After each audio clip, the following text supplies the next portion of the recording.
Okay, hello, good morning, everyone.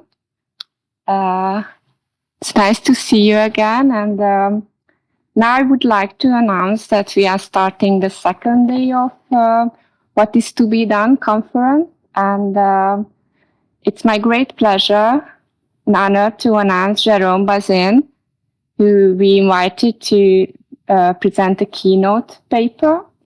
And he's the associate professor of the University Paris Est, Créteil, Valdemar. And he did a PhD on social history of the art of GDR, which is published in German. And he's also researching art and architecture in Central and Eastern Europe. And as probably all of you know, he was co-editor of Art Beyond Borders, Artistic Exchanges in Communist Europe, which I think still, so it was published in 2016, but it's still a very important model for whatever we are wishing to do in the future. And recently, he co-curated with Joanna Kordiak, an important exhibition titled "The Cold Revolution: Central and Eastern European Societies in Times of Socialist Realism between 1948-1959 in Zareta in 2021. Some of you have probably seen it. And now he is going to be presenting a paper on how to exhibit socialist realism and postmodernism together. So please, Jérôme, come, and the floor is yours.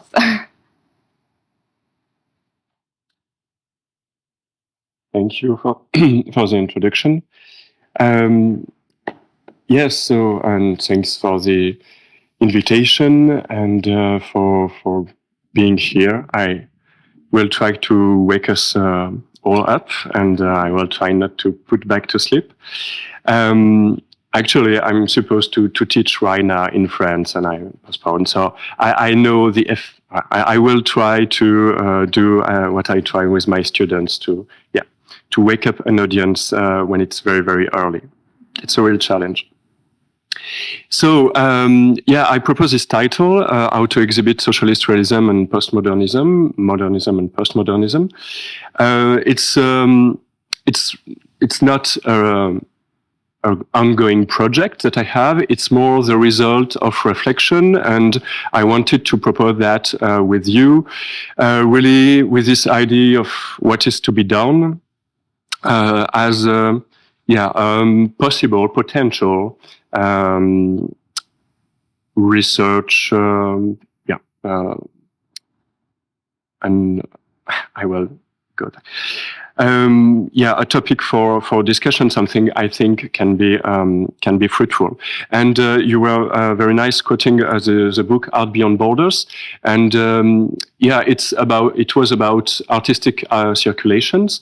But one thing that we had in mind when we did Art Beyond Borders was also to have contribution both on socialist realism and on avant-garde and neo-avant-garde. And when we discuss about the book with Piotr Piotrowski and Pascal Dubourg-Latini, it was not only discussion on circulation, but also how can we put together and how to do that in a reflexive way. Because that's a little bit the main topic of discussion for now. It starts with the very simple fact that in Eastern Central Europe, we have a rich history of avant-garde and neo-avant-garde, and we have a rich history of socialist realism. Maybe unwanted rich history, but still a rich history of socialist realism. Rich in the sense that we have a lot of objects. So how can we present this rich history, this two-face, is this history with two faces? And I would like to start with an example coming from France, and I allow myself to criticize something that happened in France, and something that I find quite conventional, I think, in our in the way we usually deal with this question of socialist realism and avant-garde, but something that I didn't find very convincing or satisfying. So that was this exhibition that happened in Paris, Raid, Art in Utopia in the Land of the Soviets. So it was not about Eastern Central Europe, it was about Soviet Union, which of course had its own chronology. But what is important here is the curatorial choice. There were two floors. One floor was about the 20s and about the avant-garde. And as you can see, the photo is not the best, but so the first floor is on the left. It was very bright rooms with a lot of objects. So really the impression of artistic blossoming, of creativity, and like the energy of avant-garde of the 20s. And the second floor on the right, it was about the 30s, and visually it was totally different. So there were fewer objects, and there were different lighting, way darker. And the political context was also presented for the 30s, whereas it was not for the 20s. So it was very clearly the dark side of utopia. After the bright side, the dark side of utopia. And so when I saw this exhibition, it seems to me very conventional, somehow reassuring also, this very clear division. And in a way, it is also true. Of course, there were differences between the 20s and the 30s in Soviet Union. But I think it would have been more challenging to neglect this chronological difference and to think the period from the 20s and the 30s together. And when I was at the exhibition, I was thinking, what would have been an exhibition if we were creating it differently? So that's a little bit starting point for what I will present today. What will be judicious way, a reflexive way of exhibiting together this, again, two big categories, socialist realism and avant-garde. So, like, to come back to a very basic curatorial question, because I'm speaking from the point of view, from the curatorial point of view, not what we did in Art Beyond Borders to create a book with different contribution. Here I'm really thinking about exhibition. And so the basic work for curators is to bring together and to create dialogues between different objects, and that's what I found absolutely amazing when I created the exhibition called Revolution, which was just about socialist realism. And I think there is something to think, to reflect about potential exhibitions which would put together so these two categories, socialist realism and avant-garde. Just a very quick word about these two categories that I use. I'm of course aware that it's not very fair. It's not very fair for avant-garde. It's also not very fair for socialist realism. I use one category and I put in this category a lot of different things. Of course, for avant-garde, so I bring together everything from classical avant-garde to post-avant-garde, and I will show you examples that are very different from each other. For socialist realism, we could also discuss a variety of socialist realism, even if the variety is not as bright as for the avant-garde and neo-avant-garde. And we could enter the discussion, is this painting socialist realist or not? To be totally frank, I'm a little bit tired of this kind of discussion, so I won't get into that. And I think it's not really the point with what I want to discuss today, because again, my idea is more to find possible parallels between two ill-defined groups. And I'm aware that it is not very well defined, but it's not the issue here. And before I propose some of this parallel, I will just present two, let's just say, prerequisites, so two conditions for this work of considering together socialist realism and avant-garde, new avant-garde. By the way, this one on the left is from Braila, and when we prepared the exhibition, the collection of Braila was in Romania. It was really a big discovery for us. It is absolutely beautiful collection, which shows that we find very, very good collection of socialist realism outside the big center or the big museums. And two condition. The first one is very basically to give consideration to socialist realism. I know because we made this exhibition about socialist realism in Warsaw. I know it's problematic.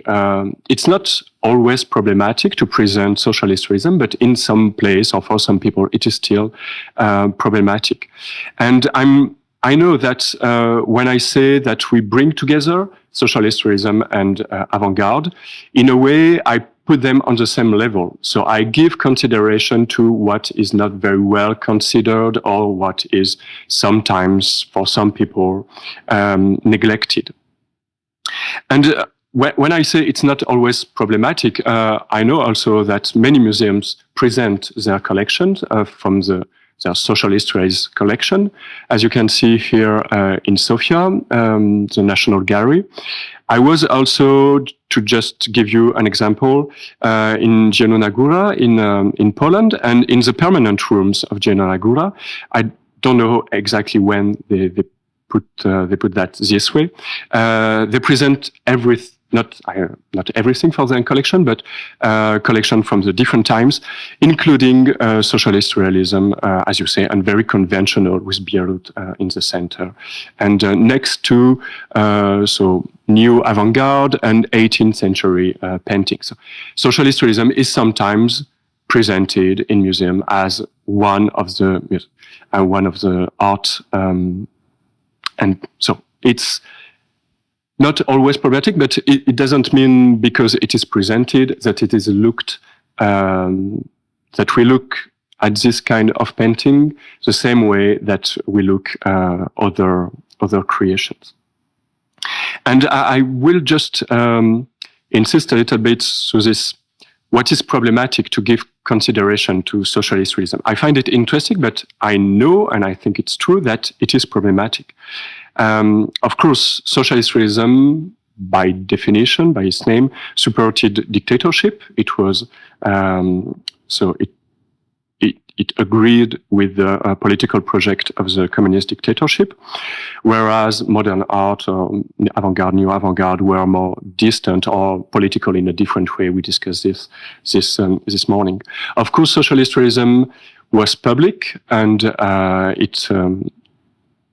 it was publicly shown, even if this question can be also discussed, because not every socialist realism realist painting were shown very long. Some of them were shown very briefly, very locally, and disappeared very quickly. But it is still, because it was the art of the regime, that it was public, whereas we all know that avant-garde, new avant-garde struggle to negotiate the condition of publicity. And more important, and that was problematic, socialist realism appears very, very frequently as poor, as dull, as not very interesting to look at. It's within the traditional frame of easel painting, very, very often, and the intellectual process in the creation can seem reduced or even absent. And that's an issue when we work on socialist realism. Of course, a lot of images are dull and flat and not very interesting. And as a curator, we ask ourselves the question, what's the use of presenting this kind of art, not only politically, but also on a pure visually aspect?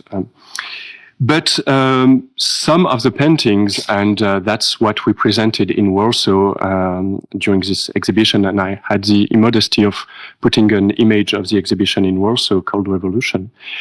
Some of the images are, we found them very, very interesting, and we wanted to present them to the audience because we think that they are interesting to look at, even if they are very politically orthodox. As you can see, this painting by Guderna, it was one of the great discovery for us. Now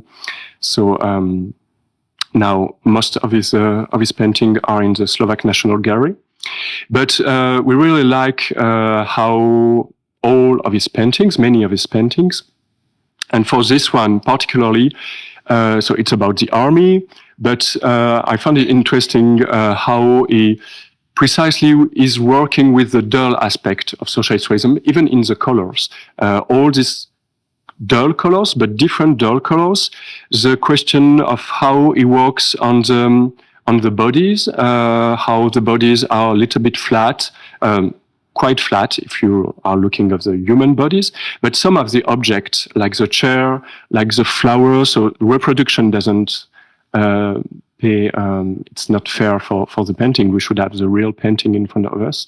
But the chair in the foreground, the flowers, the chess board, it is something that is visually quite intriguing. Intriguing is maybe the good word. We find some of these paintings intriguing, and we want to present it. So I think that when I say to give consideration to socialist realism, is also to allow ourselves, us today, to prefer some of the realist socialist painting to the other.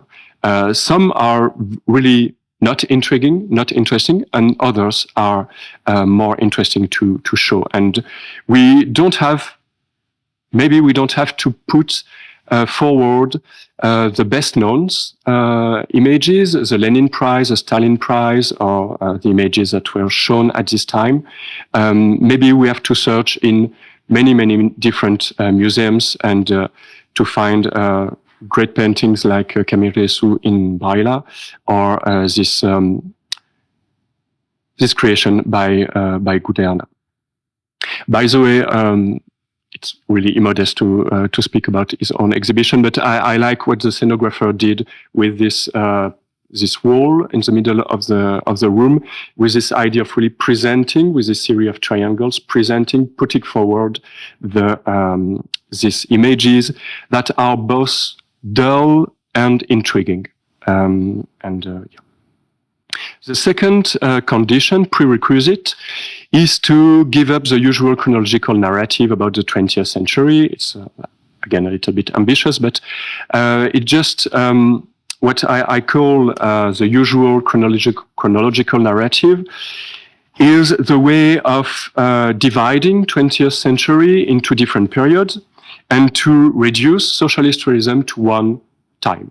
So to the moment 48, 56, and to have this very rigid classification, chronological classification, and we all know, because there are a lot of research done in this on this aspect, that socialist realism has already predecessors before the end of the 40s, and most of all, it has also successors after 56. And that's why I was glad yesterday to learn about this research on the Triennale of Realist Painting in Sofia in 73. And I think there are a lot more to research about late socialism, socialist realism. There is a production of socialist realism, even in countries like Poland and Hungary, when we think that socialist realism is really dead after 56. It's not true, and we need to think about that. By the way, so I just put an example from Hungary, from this exhibition within frames,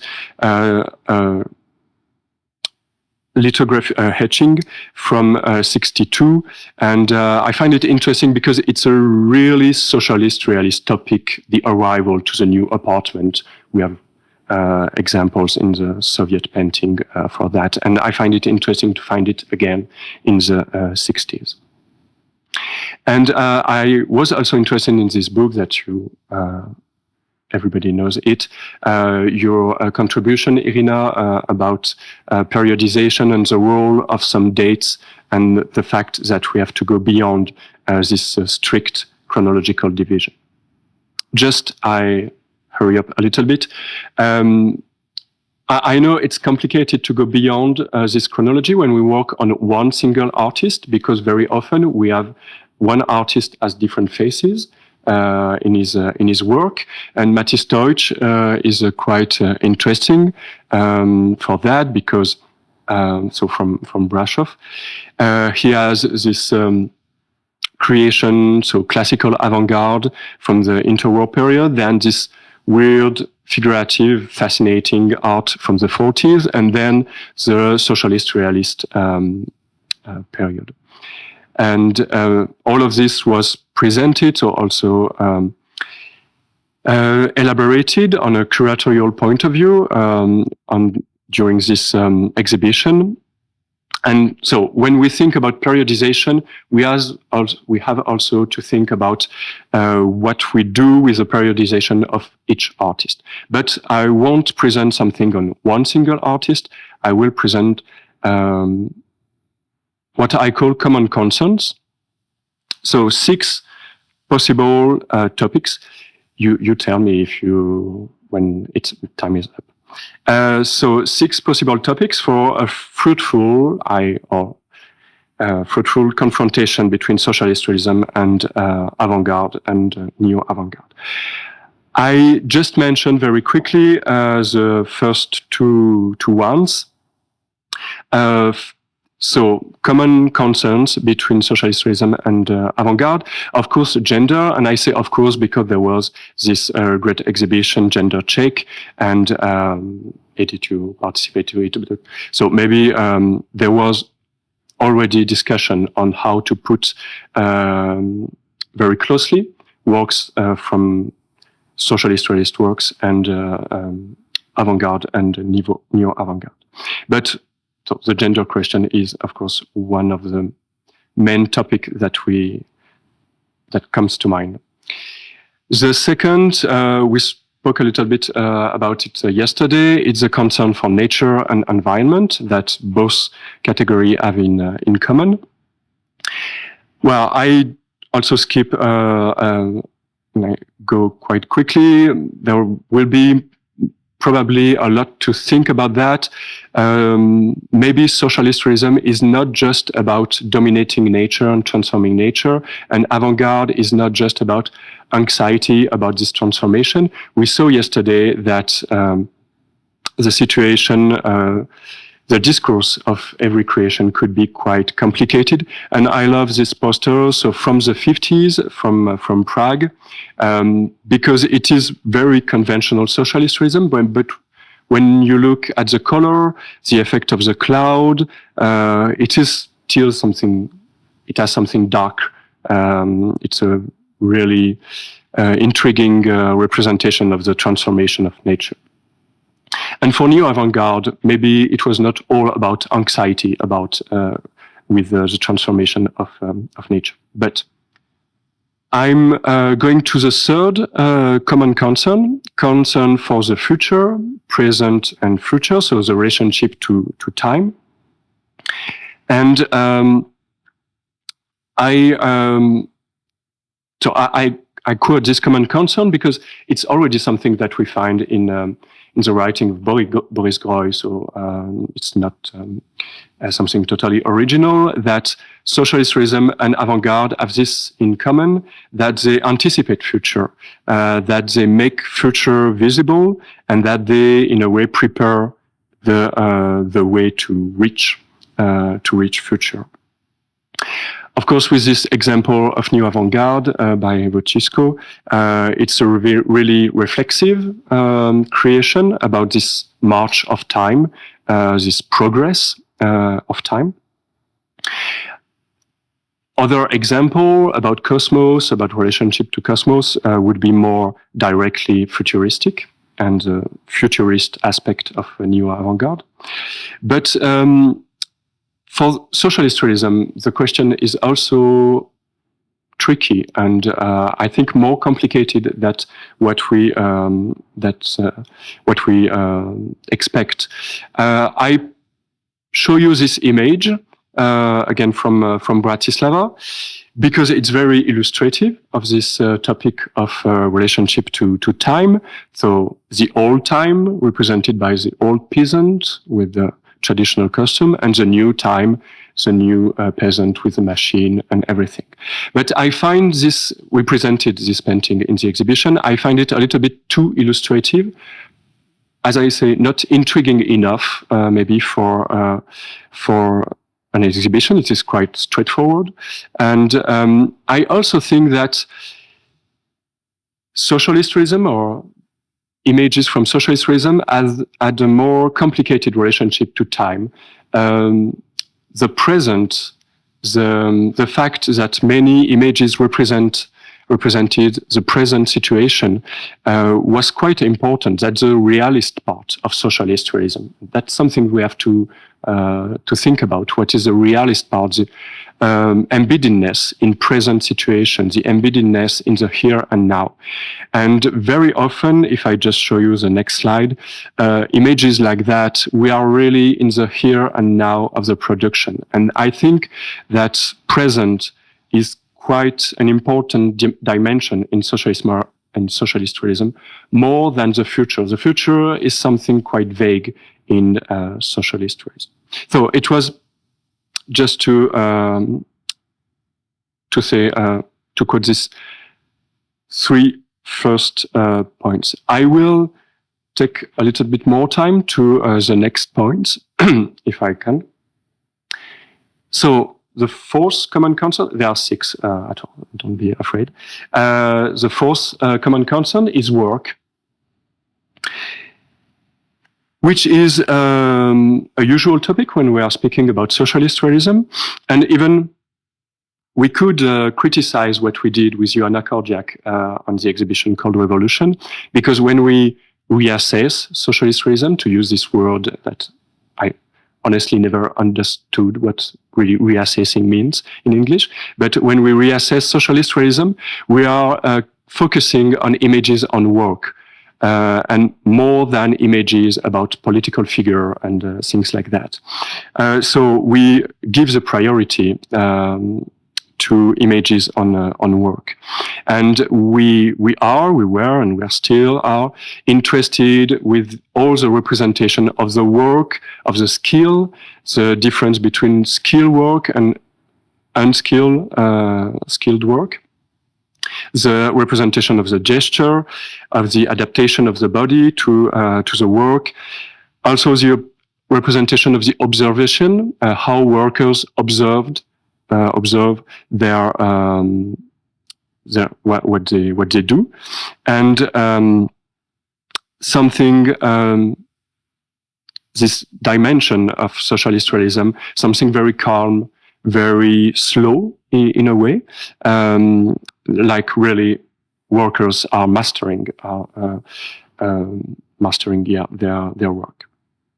And here again, I come back to this question of present. With the image on the left, we are really in the present of the production. By the way, so I could have chosen many images from the 50s. I chose a later image from the 80s, and but we find, it's from GDR, we find many examples in East Germany, but again, in other countries. With this topic of work and everything that is associated for socialist realism, on the side of avant-garde and neo-avant-garde, it wasn't probably as important as it was for socialist realism, but still we can find examples like this drawing by Stremiński, so very famous avant-garde Polish artist. A drawing that we presented, lithograph that we presented at the exhibition, one of the rare avant-gardistish images that we presented in the exhibition. And it is like an answer to this socialist realist concern for work, but more with the idea of the acceleration, how the body adapts itself to the acceleration of work, to the mechanization. And so it's maybe different discourses, but still a common concept.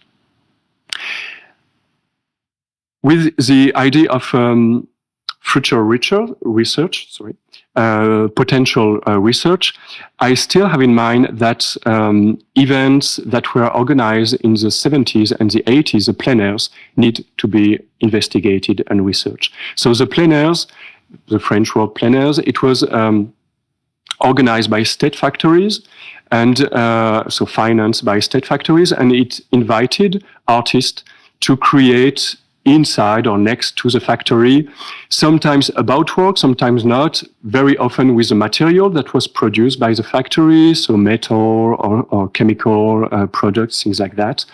And so in the GDR, it was very, very important in the 70s and 80s, but I know that it existed also in Poland, it existed in Romania, it existed in Bulgaria, so it was very common practice. And, you know, there were also exchanges. So it comes from the archives of the Artist Union, German Artist Union, and it shows the relationship with that foreign artist came to this plenaires. By the way, I like this map, totally unrealistic map. Poland is so far. We can't imagine that Poland has a common frontier with GDR. And by the way, a map without frontier, it's also something that is good. And Finland belongs to the communist bloc and Soviet Yugoslavia too. But why do I insist on plenaires? It's because it was very often about work, and because it was original configuration where different artists from different backgrounds could be together. And if we are thinking again on relationship between socialist realism or realist creation and this new avant-garde, maybe plenaire were opportunities for this artist, maybe not to discuss, it would be maybe, but at least to know what the other creates, and that the frontiers was, of course, not so clear that what we can assume today.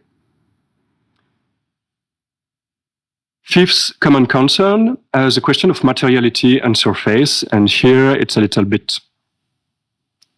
It's a trickier match at the last one that I will present, but it's really the idea of like throwing ideas and see if what it becomes. So of course, on the modern side, postmodern side, no need to explain the interest. So when I say materiality and surface, it's really the surface of the painting, of the media. And we have a lot of example from gesture painting, where visible brushwork, this practically haptic dimension of the artworks that we are invited practically to touch the artwork. I could have shown different examples, very, very well-known, Konkoli in Hungary, Budnik in Prague. But I'm working on Marcinski in Poland because for a long time I knew him only by reproduction, and I didn't expect the variety of treatment of the surface, of the materiality really of his painting.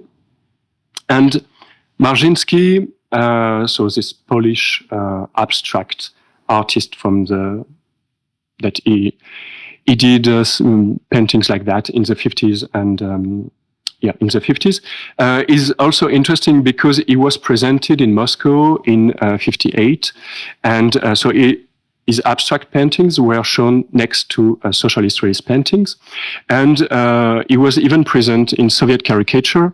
Here you find something that Piotrowski has shown many times. It's a Soviet caricature that Soviet citizens think that their television are broken, and it's not broken, it's just abstract art from Poland that is shown at television. And here again, on mediality, it's very interesting because it's these paintings with all the different treatment of the surface presented on the surface of the television, screening on television. So from the avant-garde, we know that it's a very, very rich topic. On the side of socialist realism, I think also it can be a topic to work on the surface of socialist realism, to be sensible. No, sensible is a false friend. Sensitive to this dimension. So I took an example, Domanowski. Of course, Domanowski is a little bit, it's a special case because you have all the legacy of Munkachi, of the Munich school of the 19th century. But it's not the only example to work of, well, very simply on how it appears today, how this painting was made, the thickness really of the different layers. And it's not just a pure visual analysis of the painting, it's also a reflection on the reality of what is depicted, presented with socialist realism, reality that was observed by the artist and that is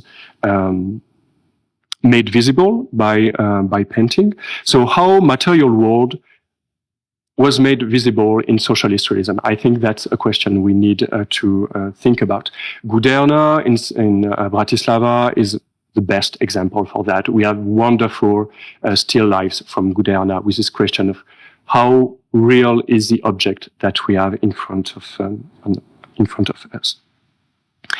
And for an exhibition, if we are thinking about curatorial consideration, it would be original to invite the spectator to look at this socialist realist painting from the side, not just as in front, to be in front of the painting, but to look at it from the side, and also very basically, but to look at the original painting and not just reproduction, because very often when you work on socialist realism, you work with reproduction, and some of the socialist realist images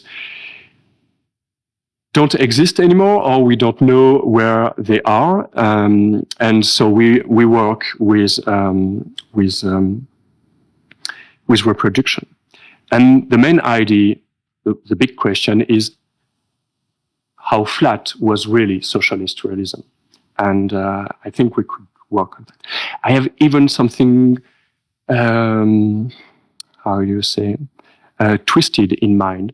I was speaking yesterday about muralism, and I think we can look at the influence of Mexican muralism in some socialist realist painting, not looking at the topic, but looking at really the surface of the painting. It would be an influence of Mexican muralism. And last, common concerns, the question of violence, physical violence. Here again, we have many examples on the avant-garde and mostly neo-avant-garde side. I show very well-known images of performances. We could also show from the GR Autoperforation in Dresden, where the question of the physical violence is at the center, not directly the performance about the violence of the regime against the body. It's the body that is put in danger. The artist inflicted violence on themselves, but it is, of course, in this context of violence against the citizens. Here again, you understand that I'm more interested in socialist realism. I present socialist realist examples that are more original than the example from avant-garde and neo-avant-garde. I really like this painting by Gabriele Mucchi, Italian painter that worked in GDR and in Czechoslovakia. Representation, so it is a condemnation of the uprising in East Germany in 53, and it celebrates the guy in the middle that defends the red flag that did not participate to the uprising. But I find it interesting, one of the rare example of representation of the violence. Socialist realism is rather prudish, of course, in comparison with other artistic expression. But we still have exceptions of representation of violence. Here, the scared woman on the foreground, and I find really interesting the man on the foreground with this movement. We don't know if he's hurt, if he's participating to the revolt. And I find also interesting the question you just guess, the passivity. One guy is inviting another guy to participate, and the other guy is just standing with the hands on his leg. So socialist realism could be also source for reflection about this question of violence. I don't have time, unfortunately, to present this example that I absolutely loved, that I found in the storage of Katowice. It's quite late, 84. So it's called Ursus. Ursus, it's different in Romania and in Poland, so it's not a beer. It's a very famous factory near Warsaw, tractor factory. So the title is Ursus, Socialism, and so it refers directly to socialist realism, and it is a reference to a very well-known poster from the socialist realist time of the 50s, showing the party leading everything. And but it is from the 80s. It is really the affirmation of the working class against the communist regime in the context, of course, of Solidarnosc. And I like all what we could do about this idea of violence. What is the idea of violence in this painting? Violence of the regime against the working class, but also we can say, maybe it's too bold, the violence of the working class, what the working class is ready to do to defend itself against the regime, because it is leading really leading something that is, crashing everything. And yeah, you have a lot of different images associated in this painting.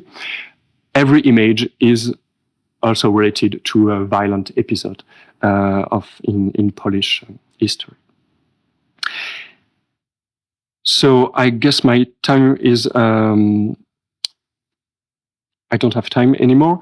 Well, we could also, of course, speak about uncommon concepts, everything that socialist realism and avant-garde don't have in common. It's obvious, but it's precisely this work of delimitation, what they have in common, what they don't have in common. But I will just, so for conclusion, some points about geography. I haven't mentioned this geographical aspect. First, I took, in the different example that I presented briefly, I took examples from different countries, and I create dialogues between creation from different countries. We could discuss that also, how we neglect national context. I'm pretty, I think it can be justified that we neglect national context.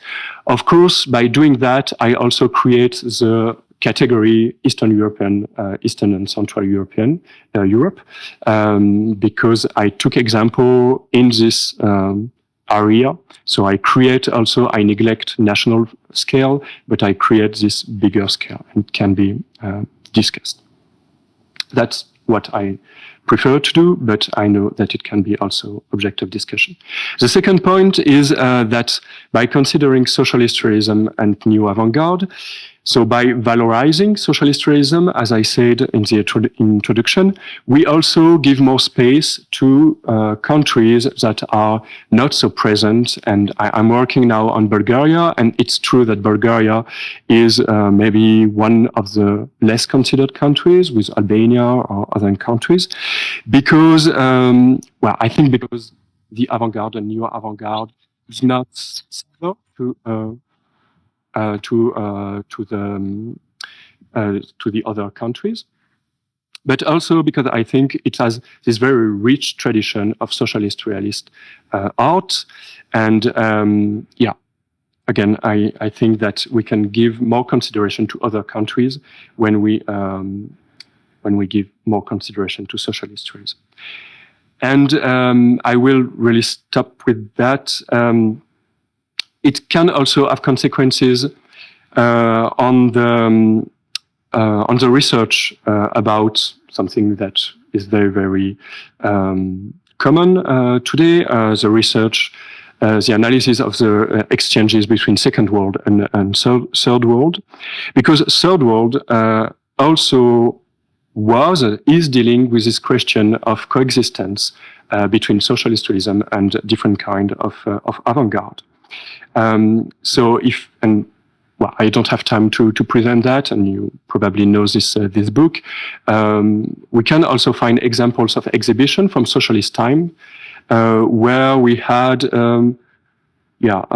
coexistence in very close between realist creation and not realist creation. And I really stopped with this painting that I also love by Olga Costa to connect with the issue of Mexican art. So Olga Costa is from a Russian family, emigrated in Germany, in Leipzig, and she went to Mexico, and Olga Costa, I forgot her original name. She changed her name to make it more Spanish, and she presented her. She didn't come to Eastern Europe in the 50s, but her work were presented. And when I'm looking at this kind of paintings, I think we are exactly at the crossroad between socialist realism and, well, classical avant-garde. And if we are more aware of what is at stake at this crossroad, we could also, be